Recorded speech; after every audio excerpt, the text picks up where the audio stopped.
So evaluating square roots, you're trying to find a number that can multiply to itself to make 81 in this case. And you'll see I have two examples, one with the negative sign on the outside of the radical, one with the negative sign on the inside of the radical. So let's evaluate the red one first.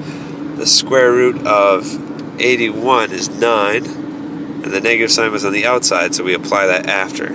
And you should always be thinking about order of operations before you do something.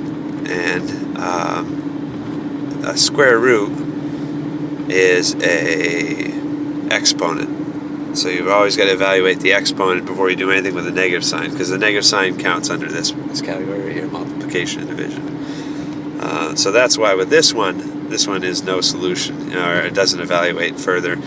It would be an imaginary number.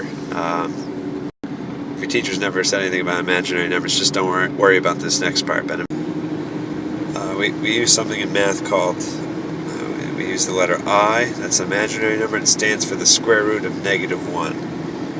Because you obviously can't find two numbers that are equal to each other and that multiply to be -1, because a -1 times a -1 makes a +1.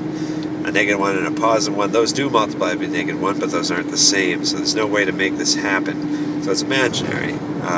So we use I to help us out there. So the square root of -81, that can be rewritten like this. 81 times -1.